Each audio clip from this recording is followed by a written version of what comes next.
From UFOs to psychic powers and government conspiracies, history is riddled with unexplained events. You can turn back now or learn the stuff they don't want you to know. A production of iHeartRadio.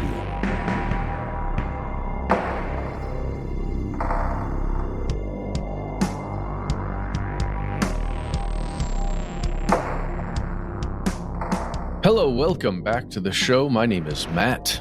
My name is Noel. They call me Ben. We're joined, as always, with our super producer, Dylan the Tennessee Pal Fagan. Most importantly, you are here. That makes this the stuff they don't want you to know. If you are hearing our strange news segment, the evening it publishes, welcome to July 21st, 2025. We have so much to get to. Obviously, a lot of things are happening in the world, and we couldn't think of a better way to kick off the show than to recommit to our Yeti blood oath. I don't know what that means, Ben.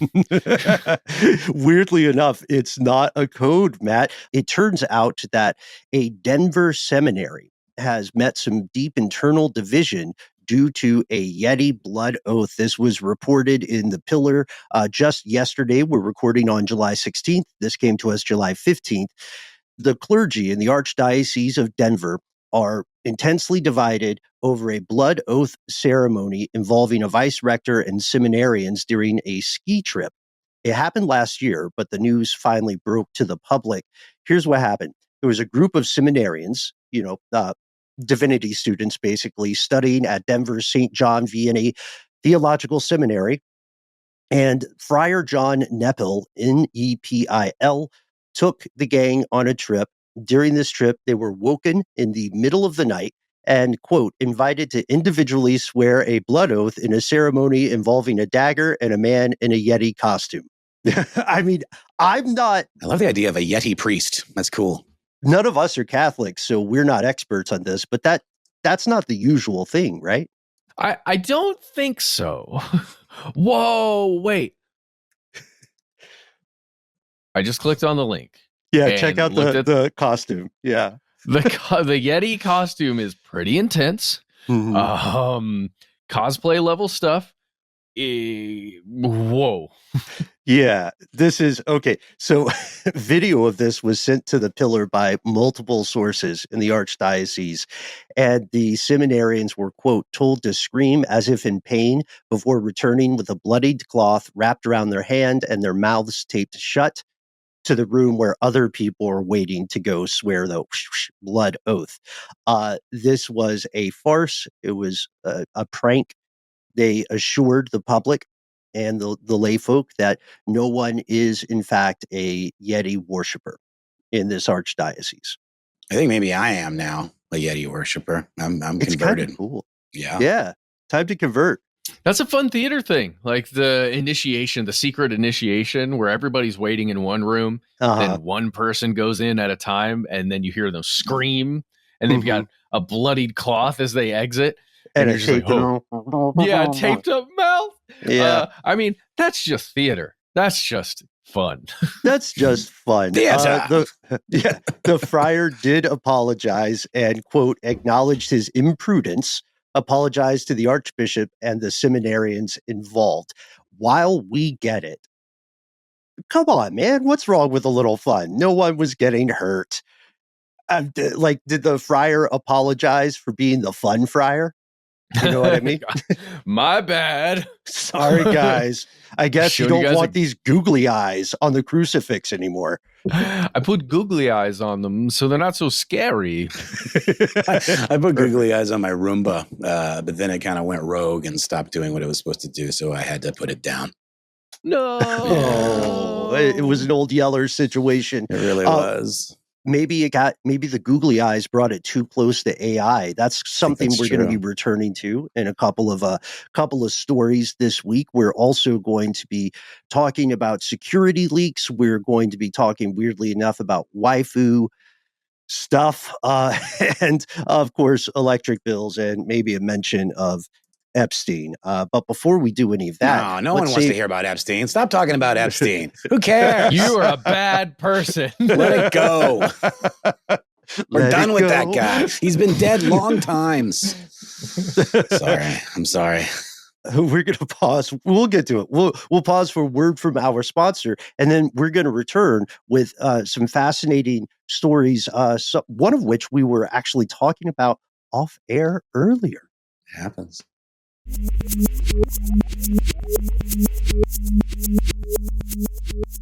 And we have returned with a trio of the strangest of newses that I bring to you today. We're going to start with a quickie and an easy one. And this just came to mind, I think, because of a conversation we had with the fair Dylan, the Tennessee pal / Tennessee Chainsaw Massacre Fagan, about his aversion to competitive card games. And specifically, Uno came up.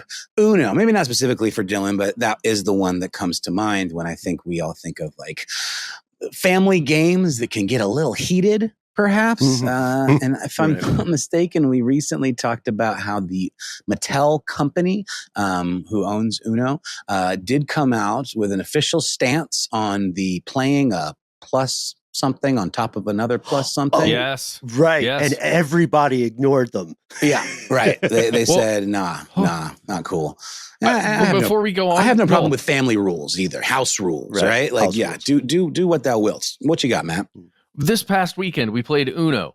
Myself, my mother, my father, my girlfriend, her daughter, and my son. We're all playing Uno. We're hanging out. And that plus draw two thing came up. Draw two on a draw two? That's multiplying and all of that. Yeah. And then who has to draw and all this. And I went into magic rules. Like, well, you've already played the draw two. So that is on the stack and that occurs. Someone plays another draw two. We went into this long thing and everybody in the end got kind of mad at each other. Oh yeah, brother. Let me just say, I have experienced the wrath, the gaming wrath of your lady friend and her kiddo. They're super intense about these kinds of things, so I can see that getting a little heated for sure.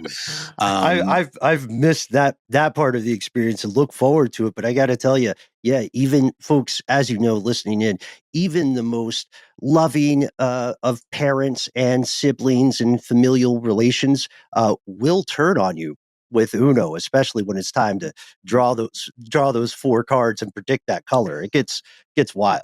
Well, you know what's funny? I always think the concept that in a gaming situation, you're supposed to like not play well against people you know. Like your kids get mad at you because you played the game right. That blows my, I don't understand. That just seems to be counter to the whole point of playing a competitive game. It happens with me and my kid with Mario Kart, which we are huge fans of. My kid has absolutely attained an equal footing to me in that game that I've been playing for over a decade, and takes it real seriously and gets real mad when I shell them. We are talking about Uno, and specifically a new era of Uno being unveiled on the Las Vegas Strip in Sin City. George Al-Akiki, writing for news.com.au in Australia, said the family-friendly game has caused drama around the dining table for years, but is now drawing a wild card at the poker table. Beloved game Uno is set to debut in one Las Vegas casino with plans for more, but there's a catch. And that catch is no gambling allowed.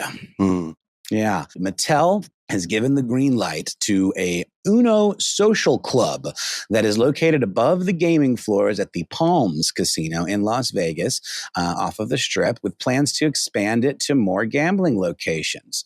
There are different variations of the game that will be on offer at different tables during this little pop-up period of July 18th through 20th, so a couple days from now as we sit here recording. The catch, however, is what I said. Guests wanting to gamble on the games, despite the venue, will not be allowed. That comes from the article. I quote it. The decision is part of Mattel's main objective to provide a elevated social experience at casinos instead of real money games.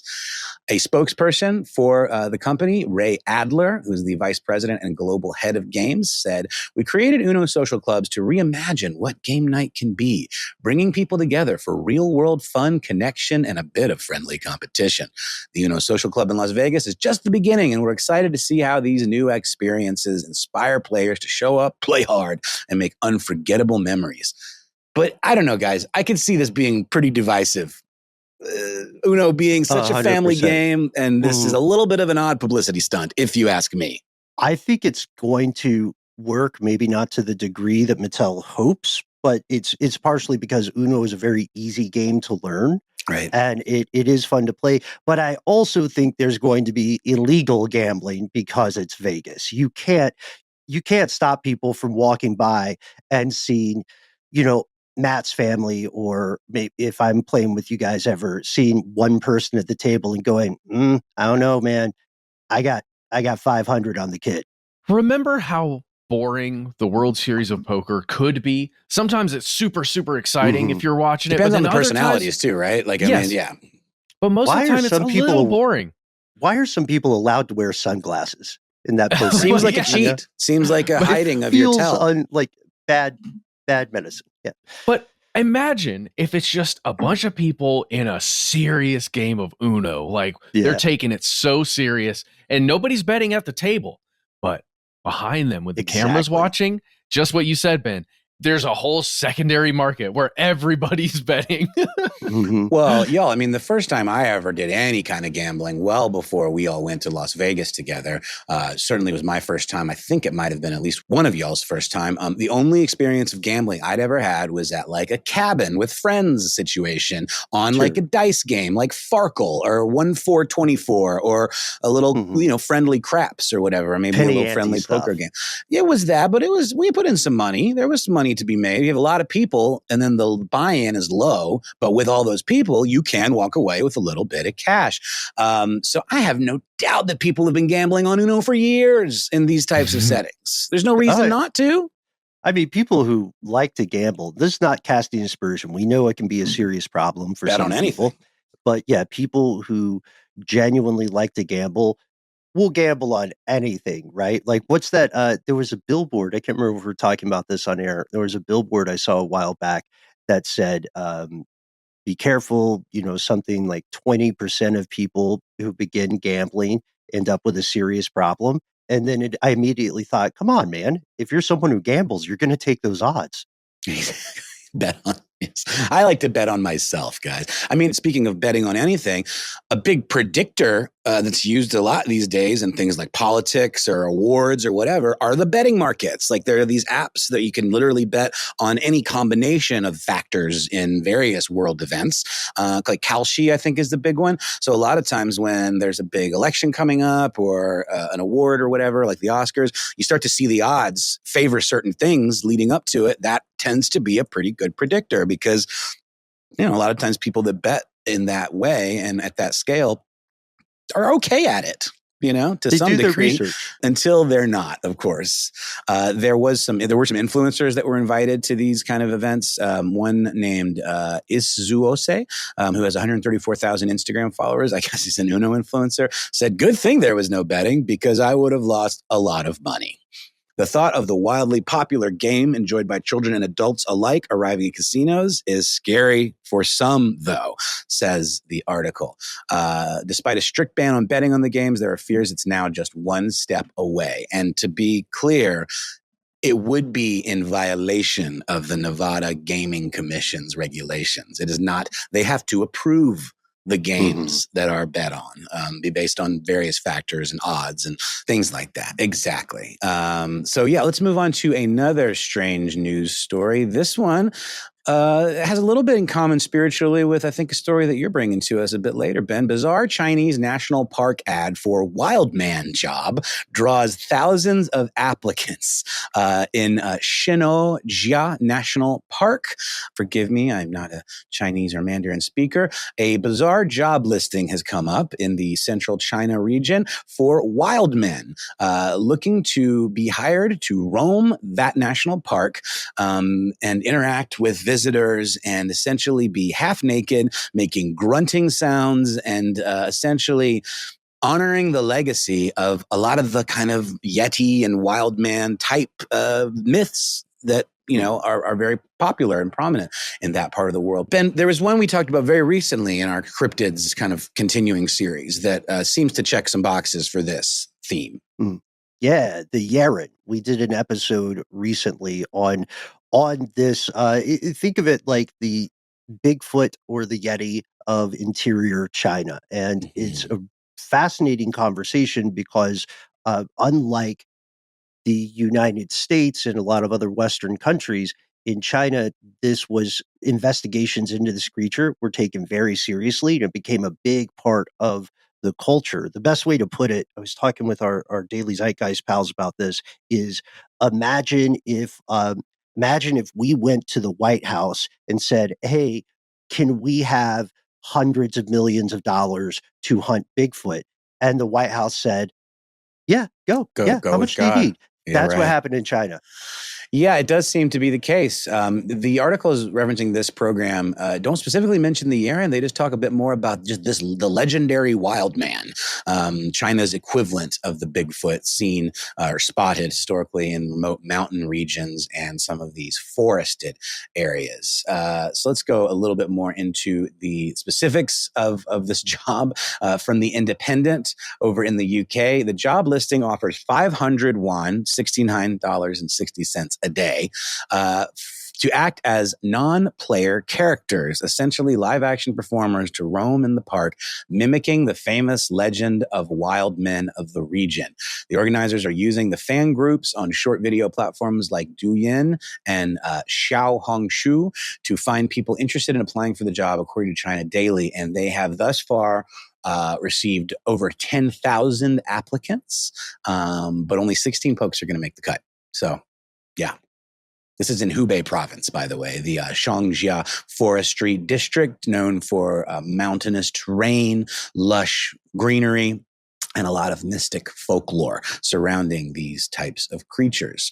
The creature is often described as being about 2 meters tall, covered in reddish brown hair, and making haunting woo-woo calls. Their so-called wild men are a long-standing part of Chinese mythology, often likened to the Bigfoot or the Yeti. Mm-hmm. And So there you go. Yeren, by the way, translates to wild men. There you go. That's the one. Thanks, Ben. Perfect. Full circle. Well, it sounds like an awesome gig, right? Yeah. Especially if you're a little younger and you enjoy that kind of stuff. And man, that sounds so much fun. Like scaring tourists. It's a great thing to say on a date too. So what's your job? Oh, I'm glad you asked. It is open to all ages and genders. The only requirement being having a healthy body. So no fatties. Well, that's probably code. That's probably code for a height requirement too. It may well. Okay, maybe so. That could well be. Yeah, I imagine just if you're out, because you're probably out there for hours, right? Like yes, running around 100%. In a big in a ghillie suit, basically. A ghillie suit with the hair. There are some images if you want to check out the Independent article of folks dressed up in these cosplays, much like the Yeti priest. And candidates should be comfortable being fed by tourists. A little kinky. Preferably able to eat raw food and ideally enjoy isolation or the chance to act out their real nature. While the employer provides accident insurance, the selected participants must bring their own tents, arrange meals, and be ready to run if confronted by unknown creatures. Whoa, okay, hold on. Yeah.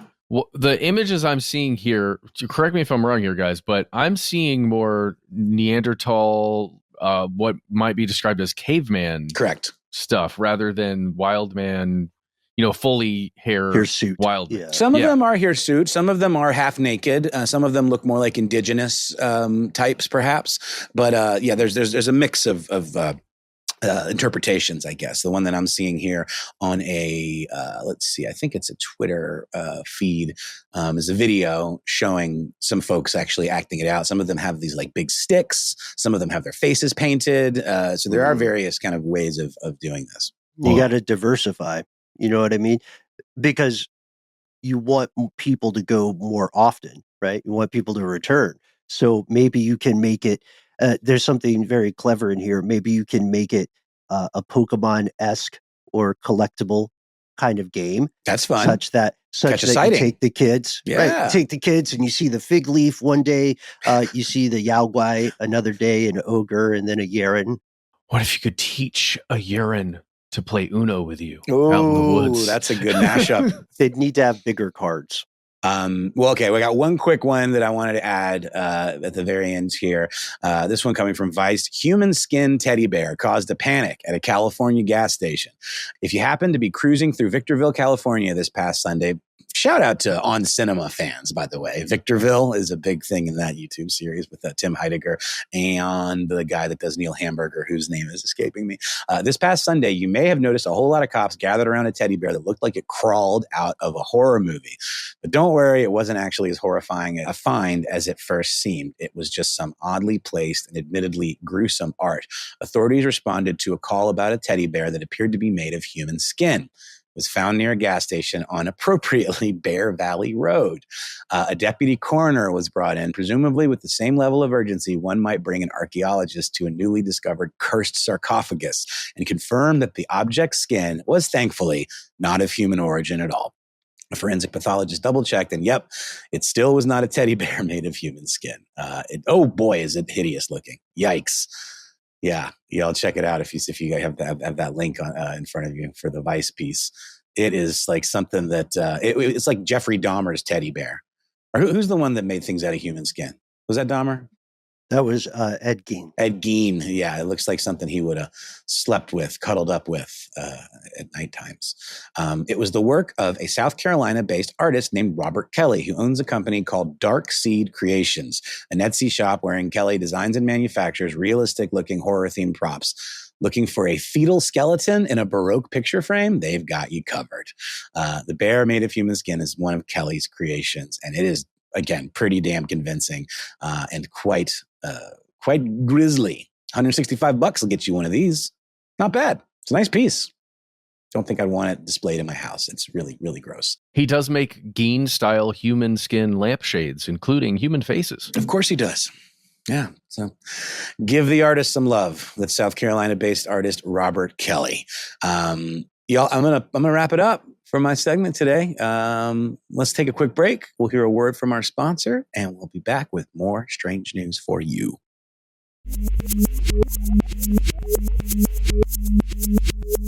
And we have returned. I've constructed a little bit of a narrative through line here that I think will feed into some of the stuff we'll discuss with you, Matt, in just a bit. For now, we're going to look at AI.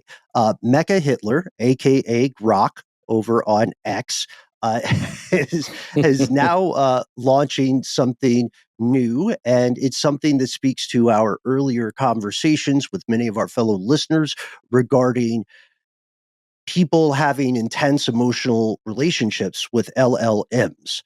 Folks who feel that they have, like that guy from Google a few years back, folks who feel that they have reached a sentience and intelligence, and not only connected with it, but fallen in love with it, or it's become their best friend or their spiritual guide, or it has revealed to them that they are, in fact, the Messiah. Because the LLM is essentially a yes and machine. It's a terrible friend in that respect, and as well as a terrible therapist. But could it be a lover? That's the question that we learned from decrypt.co in a story that came out just yesterday. I'll give us the title first, just for initial reactions. Artificial Gooning Intelligence. Elon Musk XAI launches waifu companions for Grok. Gooning, you say? Oh, I think it's a little bit of a broad term. I think it means different things to different people, but doesn't it just mean like really long sessions of self-love, self-care? You know, I'm a relatively square entity in a lot of ways. And I remember on Behind the Bastards, Robert Evans introduced the term and explained it to me in a way I didn't understand. So I'm not sure. I think your definition is correct. I don't know if Robert was just messing with me, because he gave me a definition that meant, how do we put it delicately, multiple people pleasuring themselves together. See, I think that's my point. It's a little bit like it can be different things, because that's more like the old circle jerk. Right. Yeah, to me, I've more understood it as like a form of like extended sessions of like tantric self-deprivation of pleasure in a way. But I've never heard about the group. Of some sort. Yeah, the group version of it. Let's just see what the old internet has to say really quickly. Check Urban Dictionary. Often associated with online communities. Okay. I think the primary thing is it is associated with sex. Prolonged self-stimulation with the goal of delaying or avoiding orgasm is the rough term for Urban Dictionary. When that's what I saw as well. What we'd love to do is hear your made up terms for gooning. Write to us, conspiracy at iHeartRadio.com. Here's the story we're trying to get to. All right.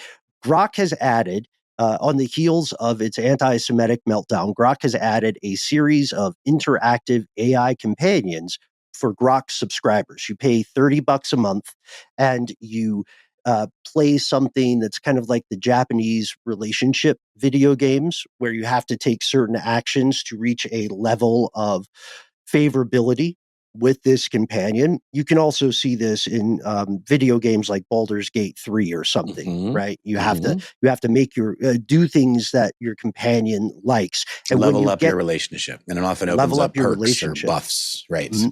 And when you get to so XAI has rolled out 3 different subscription-based characters. There's Annie, who is a blonde anime waifu with a goth, I'm quoting here, goth and alt-fashioned style, wearing a tight black corset dress with thigh-high fishnets. And then there's also Rudy, who is a red panda in a pink hoodie, designed for wholesome conversations. The thing is, with Annie, ANI, when you get to level 3, whatever that is, you unlock the not safe for work content with your Twitter girlfriend. And just to get in front of this, no judgment, folks, but there is no level 3 not safe for work content with the red panda yet. Thank God. So far. Is nothing sacred? Well, hopefully the red panda remains sacred. Guys, I found out what goon actually stands for. Is it an acronym? Oh, yeah, Jinx. It's the Grand Order of Occidental Nighthawks. Okay. Yeah, it's makes from perfect the DC sense. universe. It's from the DC universe. Everything lines up now. Yeah. It's real. We are the Goon Squad, and we're coming to town. Beep, beep. So this is, I wanted to bring this to everyone's attention, if you haven't heard about it yet, friends and neighbors, because this seems to be the harbinger of much larger controversies on the horizon. The company has been taking a lot of heat for missteps with Grok and with other chatbots on Twitter for quite some time now. This also is happening in step with something we talked about off air, a $200 million contract awarded to Grok from the Department of Defense earlier this Monday. So like July 14th.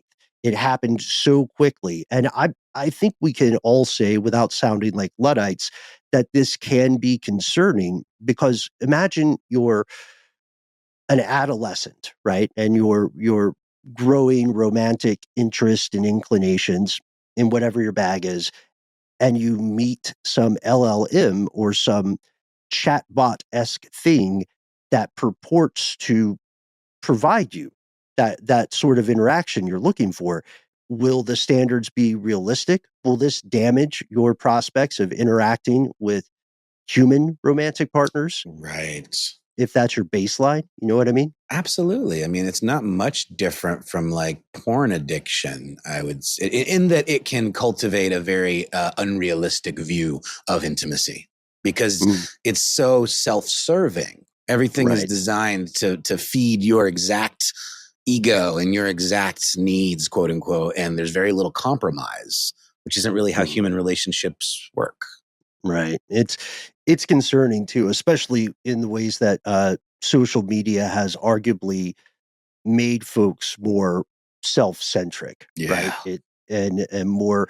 I don't think there's anything wrong with being individualistic, but maybe self-involved past the threshold of helpfulness to oneself and society. We'll move on because there's other stuff we want to get to in this amount of time we have. I do believe we can make an episode about that defense contract and about the high-level state actor embrace of AI tools, I think that's a full episode. So this is a weird way to tease that. Are they friends again? I don't understand. I thought the beef was like irreparable between Trump and Musk, and now they're giving him more contracts. I guess it just goes to show that those types of things in many ways are just optics. And at the end of the day, it's all about business and, the rich helping the rich. It's just confusing to me why they would go with him when Trump seems to be very petty about these types of fallings out. Yeah. Part of it is due to just the separation of personality and business. I mean, unfortunately, a lot of our fellow conspiracy realists in the audience tonight know that your coworkers aren't always your friends, right? So maybe it's a situation like that. The people having these conversations about this defense contract, they're going to be the career professionals, right? The people who actually make Grok run, the people who actually allocate funding for the Department of Defense. It seems unlikely that the current U.S. president and Elon Musk got in a room and buried the hatchet and did their secret handshake, and then Donald Trump said, "Oh, by the way, my lad, here's $200 million." That seems unlikely. Check out my waifu. My waifu. My waifu. Sorry. Well, hang on a second, bro. I'm about to get to level 3. Level 3 goon achieved. So maybe that's the basis of the new friendship. But yeah, so I propose we do an episode on that. I don't know if we need to do a full Epstein update, but I do think we need to mention this story. I sent a joke to us in one of our group chats yesterday. The Epstein prison video, the saga continues. We refer to the missing minute that was mentioned in the FBI and the DOJ's official conclusion that there was no Epstein client list. And thank you for everyone who has written in and responded to that. We also found something for the audio video nerds in the crowd. The news is this. The Epstein prison video we mentioned didn't have 1 minute cutout. According to the metadata that people are finding, the video has approximately 2 minutes and 53 seconds that were removed from one of 2 clips that were stitched together. So somebody was playing with the tape. Yeah. In any kind of situation like that, where you're looking at video evidence, you want as raw of a piece of video as you can get, right? So exactly what the system spits out when it's, recording something. In this case, it does appear, Ben, it appears that somebody opened it in Adobe Premiere Pro. Yeah. Yeah. What that is what we edited many of the stuff they don't want you to know videos in. So, there's some cool stuff you can do with that. One of the primary things is just putting 2 clips together and then exporting it as one single clip. And you could say, hey, here's the original footage. Yeah.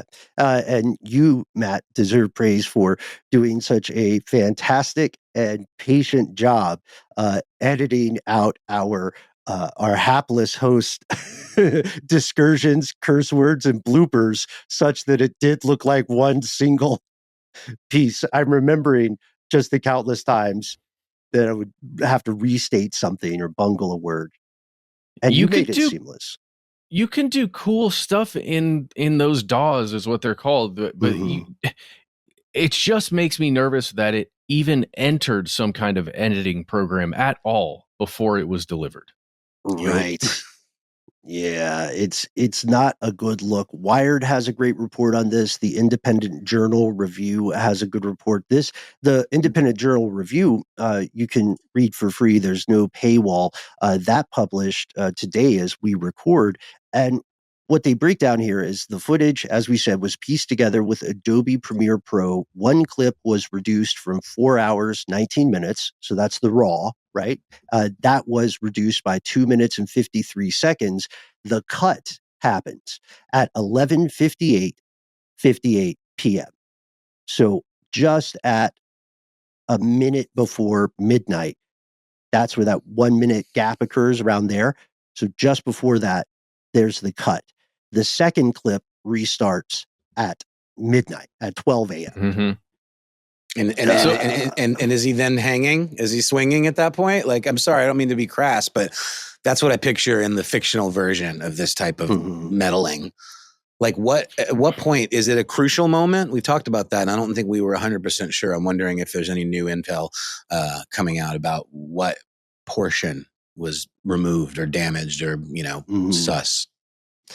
Yeah, that's a good question. The cut to the first clip may not necessarily mean there's additional time unaccounted for. And this is from some independent forensic reviews. The second clip picking up at midnight does suggest the two would overlap. So it feels really suspicious at the get-go, but is not necessarily evidence that we would consider smoking gun level. Still, I don't like it. Let's talk about something that's a little uncomfortable. Through our work on true crime, and I just went to a couple of places online to verify this. We have learned that strangling a human being takes longer than you may imagine or that you see on films, right? Yes. So absolutely. there's a pretty wide range because there's so many factors that go into it. But you're looking at more like 4 or 5 minutes probably to strangle someone unless you can incapacitate them such that you can get something around their neck in this case. And it's grisly, but tie them in a way that they cannot get out, right? Or they cannot stop it. At that point, we're talking almost about breaking bones, like the hyoid bone and stuff. While it's still suspicious, I don't know. I'm still trying to figure out how do you get in and out and that fast and make it look like that. Right. And then what other alternative explanations could there be for this? I'm with you. That's why I feel comfortable saying this is not smoking gun evidence, but this is a bad look because at the very least, it draws into question the official statements, right? Because if it's not a big deal, why don't you just mention it? I don't know. We'll move on. We'd love to hear your thoughts, folks. Thanks to everybody who's already responded to some of the Epstein news. We want to hear your takes, especially if you are involved in video forensics. And we always have some great responses to this from people who work in related industries. Hold on a moment, folks. We've got some breaking news. Can we get a sound cue for that, Dylan? Yes, thank you. Before we move on, it's important to note that the Epstein story/scandal continues to develop. Please check out the Wall Street Journal's new revelation that Donald Trump apparently contributed a salacious letter and drawing to a 50th birthday book for disgraced sex trafficker and financier Jeffrey Epstein. We also know there's a lot going on in the wind at this moment. Please note that we will stay tuned and we will update accordingly. Now, back to the show. Two more things I want to hit before we move on. This is something that I know a lot of us are going to write in about. Have you been shocked by your electric bill? Get it? Shocked electric bill? That's not our pun, but shout out to Emily Forlini, who wrote this for PC Mag just a few days ago. It turns out that artificial intelligence data centers and the cost of deploying artificial intelligence is spiking prices in 13 states by upwards of 20%. We're talking Delaware, Illinois, Indiana, Kentucky, Maryland, Michigan, New Jersey, North Carolina. Deep breath.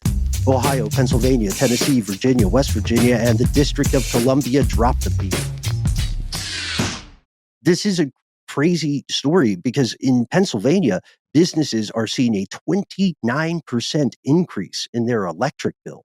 And, we're all four of us recording tonight, we mainly reside in Georgia, and Georgia summers are brutal, right? Does everybody's bills spike a little in summer? Oh, yeah. Yeah.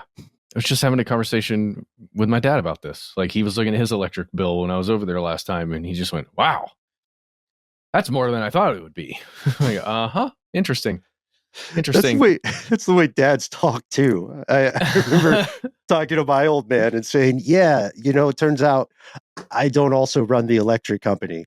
Dad, I don't know what to tell you. Well, yeah, he's not mad at me. Like he's definitely just, last time I was out there, we were talking about things like Georgia Power, like a big electric company that we have here in Georgia, versus these like co-ops, like Swanee or Jackson or some of those. And just like, is it better to have one or the other? And that's when he showed me the old electric bill. I was not happy.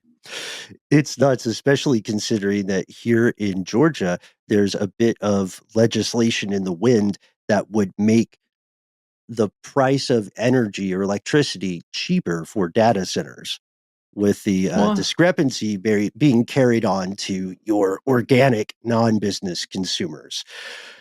Dude, I had a conversation with an HVAC guy who was out here because my AC is finally fixed. Woo! He was talking about the thing you can sign up for, or a lot of the places offer, where it's like you get $50 off every year or something if you let them sometimes turn off your AC at non-peak hours or whatever. And the HVAC guy said, oh, dude, I get calls all the time at peak hours from people. I come out, I test their whole system, I look at everything. It's the power company is turning off their AC at like midday, 2 p.m. when the sun is super hot. And he's like, I just disconnect the thing that lets him turn it off and it works fine. Nice one, dude. Nice one, HVAC guy. This is, I know we're going a little bit long, but I think it connects to many of us listening tonight, especially Americans in the audience, because if you're wondering why prices are increasing with electricity bills in particular, it may indeed be due to AI and the construction of these massive data centers, or just the surge in demand from processing power. So please write to us and let us know what it's like in your neck of the global woods. The last thing we want to mention was something that is good news from Britain. Accidental good news. There was a massive data leak that exposed Afghan assets and informants, people working in intelligence. And as we mentioned earlier in our nuclear war episode again, a lot of times those folks will end up getting burned by the government or the agency that is, I won't even say employing, that is using them. So as a result of this leak, thousands of Afghan nationals have been brought to Britain in secrecy to save their lives, which is, leak aside, OPSEC aside, that's a decent thing for the British government to do. But not every leak turns out that way. And with that, I suggest we pause for a word from our sponsors and then get into some other leak stories.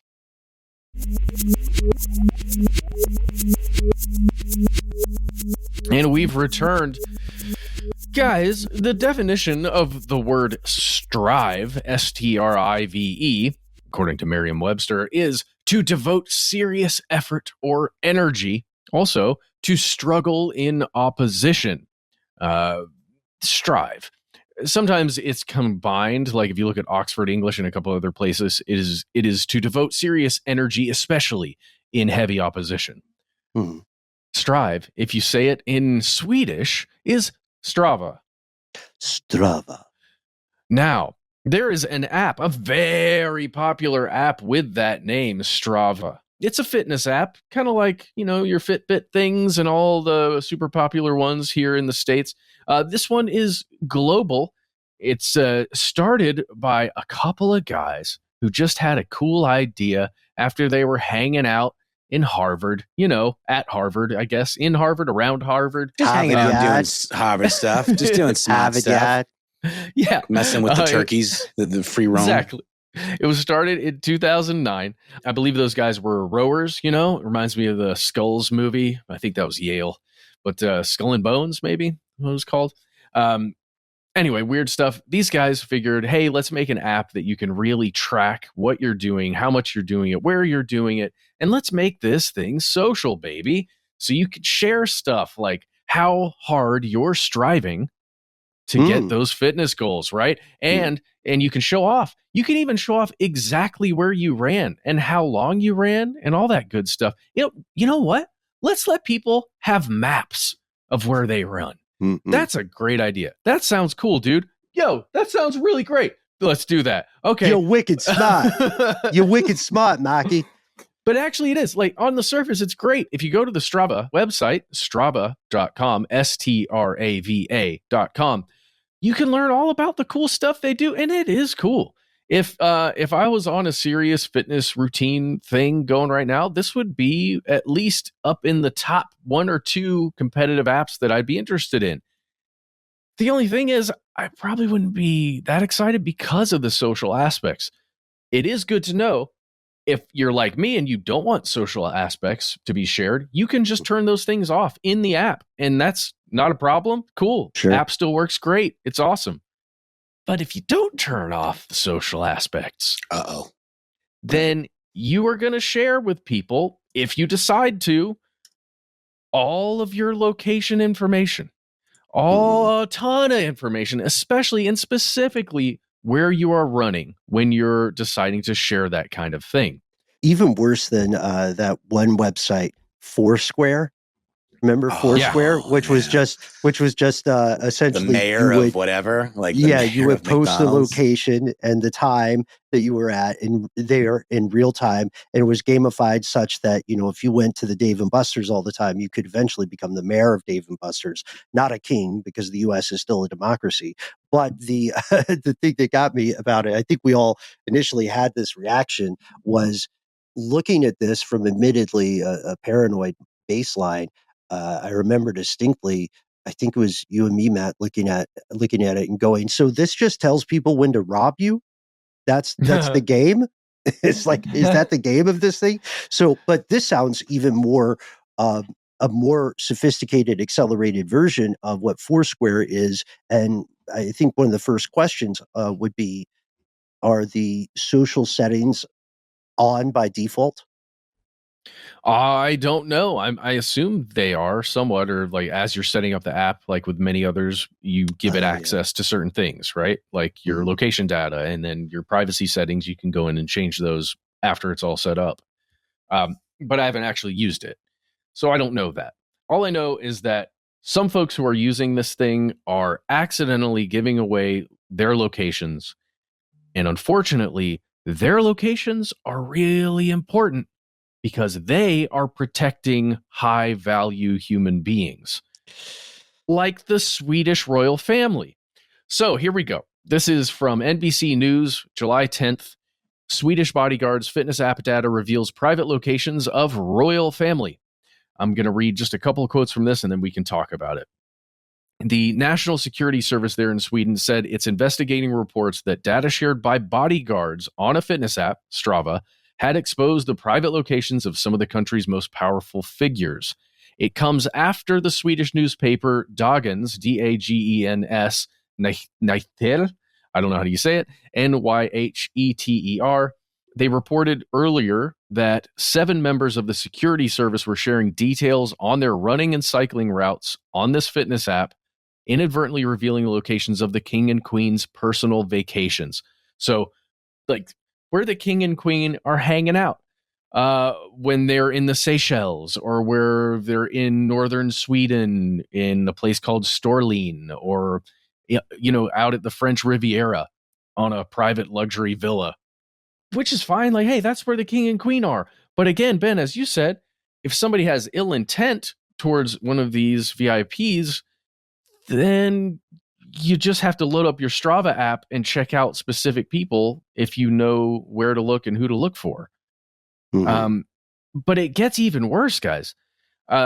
Just before all of this came out, the prime minister in Sweden's location was given away, I think, at 30 or 35 specific places, including his home address, including everywhere he goes on runs, including like other important people's houses and places of business that he went to visit. Locations that you don't want to give away for security purposes, especially if you're in the business of protecting these folks. Right. Probably not a good idea. And this isn't even close to the first time Strava has had a problem with this. Just like other fitness apps and other location tracking apps have had problems. But this one specifically, there's this cool thing that has happened in the past where someone will go on a run, right? And they will draw a picture on the map with their running, Does that make sense? Like, you could draw a picture of a bunny rabbit depending on where you run, because it actually draws out with GPS coordinates the pictures you create. That's fun. That's cool. Yeah. But another thing that happened back in 2022, military bases in Israel, like the full bases, the inner workings of the base were outlined through some of this Strava app stuff because personnel were walking through the base. And now you can know, oh, here's the ingress, egress in all of these areas and where you can actually turn. It's almost like giving somebody a blueprint of something. It's exactly like that. Yeah. Well, like in the past, if you just had satellite imagery and you imagine you're an opposing force or something, okay, I can see there's a large building there, but I have no idea actually what's inside or how you move through it or anything like that. Right. Now you have this data overlay. There you go.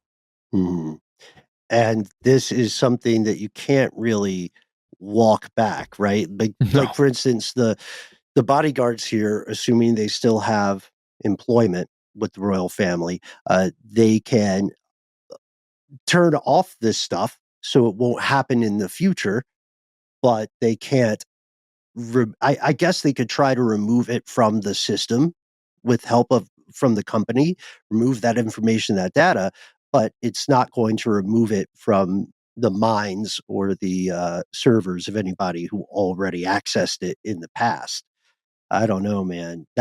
This is such a logistical headache because now you've got to imagine all the conventional regular routes have to be rethought, right? You got to find a new vacation spot. I don't know, man. Well, it goes even beyond this, guys. In 2023, there was I don't know his exact position. He was essentially in the Navy, but he was a commander for the Russian Navy, essentially, specifically for submarines. He had his Strava profile open when he was walking around, and it's suspected that app gave away his specific location and he was assassinated. It's suspected of that. There was very recently somebody in Kiev who was assassinated, and I don't know if Strava has anything to do with that, but it looks pretty similar to some of the reportings, like the initial reportings. They located this guy in a parking lot and just took him out really quickly.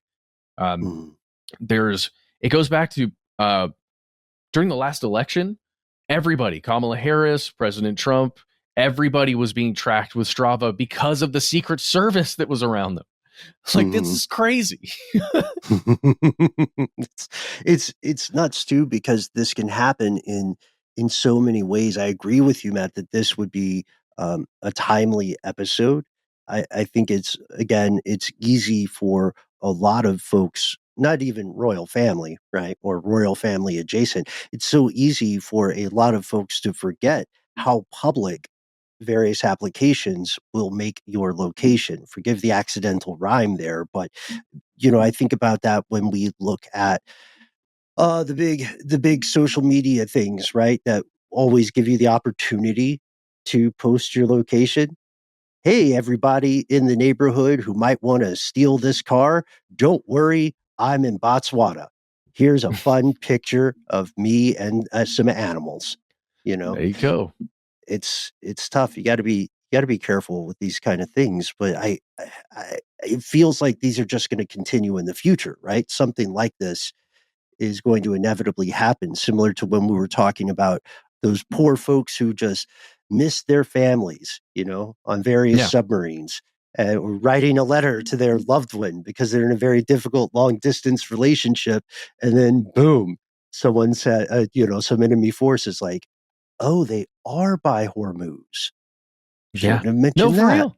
Yeah, really. Somebody working out as hard as they can on a sub, and there's the location of that nuclear submarine. That probably not. You're probably not going to get the coordinates out from the sub because of the signal or whatever, but it's fine. Guys, it goes back to 2017. I completely missed this. I think, I don't know if we talked about it. I can't remember talking about it, but there was a Medium article written by a person named Drew Robb who looked at this thing called the Global Heat Map, which is something that was created out of Strava's global network of athletes, according to the article. And it is a global map of runs that people had taken. And it included a full walkthrough, essentially, of United States bases in Syria and Afghanistan, as well as the Royal Navy's Faslane base, which Faslane base. Major security flaws. So let's just keep our eyes and ears open on this. Let us know if you use the app or a fitness app or a location tracker that you're excited about, that we need to know about. And post your location to us. Right? Give us your social security number, blood type, list of childhood fears. What else? Favorite location on your nuclear sub? Where do you guys work out? Yeah. How close is it to the bay? Oh gosh, that's dark humor, but it's a real thing, and it's something I believe we can all agree everyone, including us, needs to think about more often. Agreed. Well, that's it. Thanks for listening, y'all. Yes, thank you so much for joining us, friends and neighbors, fellow conspiracy realists. We can't wait to hear if you successfully nail that job in the Chinese National Park System. Tell us about your experiences with waifu companions. Take a Yeti blood oath with us, or even better, tell us what a Yeti blood oath should be. We cannot, oh gosh. And we welcome everybody's observations about electric bills. Those affect all of us, regardless of demographic. You can find us any number of ways. You can always write us an email. You can give us a call, and you can find us on the lines. Don't post your location, though. No, please. You can reach us at the handle Conspiracy Stuff, where we exist on Facebook with our Facebook group. Here's where it gets crazy. On X, FKA Twitter, and on YouTube, where we have video content for you to absolutely dive into. If you want to hit us up on Instagram and TikTok, however, we are Conspiracy Stuff Show. If you want to call us, our number is 1-833-STDWYTK. When you call in, give yourself a cool nickname and let us know if we can use your name and message on the air within that message. If you'd instead like to send us words, attachments, pictures, or anything, why not instead send us a good old-fashioned email? We are the entities that read each piece of correspondence we receive. Be well aware, yet unafraid. Sometimes the void writes back. Dylan, did you know that an estimated 80% of U.S. households have Uno card decks? Anyway, conspiracy at iHeartRadio.com.